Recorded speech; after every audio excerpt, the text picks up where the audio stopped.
welcome to the August 2024 installment of the Microsoft Product Licensing Term updates from the version 1 software asset management team. How's everyone doing today? Good, thanks. Yep. Good, thanks, Gary. As usual, during the months of July and August, Microsoft licensing updates are pretty thin on the ground. So let's quickly whiz through the updates that were pushed out in this month's product terms. So I'll take the first couple. So first up was the universal terms for online services. So there was an update to Microsoft Generative AI Service use of content for training section. Interesting on this one, in the July product terms, they explicitly mentioned an exception where customers may use the generated output content to fine-tune AI models, but only to the expressly permitted, should I say, in the Azure Open AI limited access registration form. So as of August, we saw a very subtle change to the terms whereby Microsoft have removed this exemption. And I guess this probably implies a more restrictive policy where, use cases are not permitted. The second one I looked at was on the privacy and security terms. So on Microsoft's privacy and security terms this month, we saw them add Microsoft Defender experts to the core online services table and security practices and policies for core online services. So that was pretty much the two I looked at. William, anything interesting from your side? So a new month, a new Copilot update. So they've updated the prerequisite table for Microsoft 365 to include eligibility for Copilot for Sales and Copilot for Service to include all Office 365 and Microsoft 365 subscription suites, both commercial and academic, as a prereq. So just to touch really on what Copilot for Sales is, so that Microsoft brand it as an AI assistant for sellers in Microsoft 365. So it connects essentially things like Salesforce, Dynamics 365 Sales, and so it works with those and can be configured to connect to other sales solutions as well. But essentially, it sort of gives insights, updates, productivity workflows to extend the ability of sellers to sell. But interestingly, it includes Copilot for Microsoft 365. So it's $50 per month, should I say, sort of retail price. But if a user already has Copilot for 365, then it's $20 per user per month.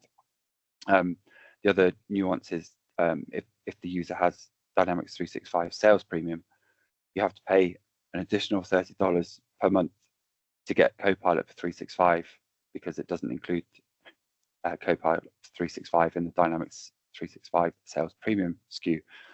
So a bit convoluted, a bit complicated, that one. And then similarly for Copilot for Service, so this is the contact center piece for Microsoft. So basically extending existing contact centers, call centers with generative AI, and as Microsoft say, to enhance service experiences and boost agent productivity.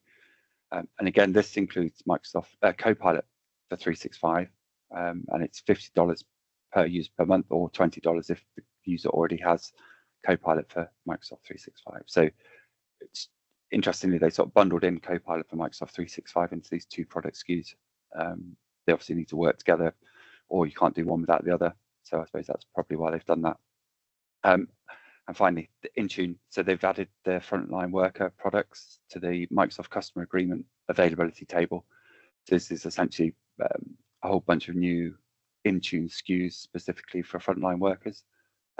So new pricing metrics, new price per user per device for frontline workers. And that's the two that I had.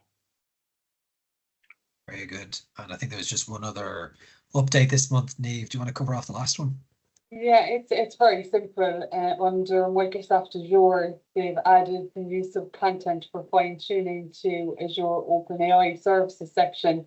I'm just going to have a quick look at that, and that was basically where they say, for the use of content for fine-tuning, customers can use the OpenAI service to create synthetic data used solely to kind of fine-tune various kind of model types, and they've given kind of descriptions, of how you can use them in this context.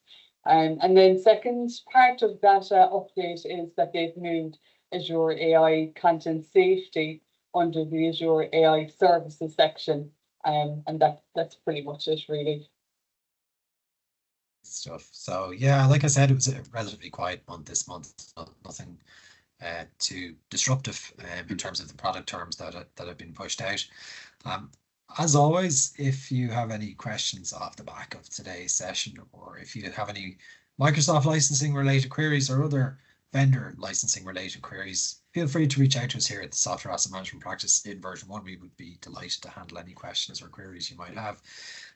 If you have any or if you have a burning ambition to look into the changes in today's product terms that we've talked through, do check out the associated blog that we push out with this video each month on my Medium. So until next month, Niamh, William, talk to you then. Take care. Great stuff. Thanks, Carl. Thanks, everyone.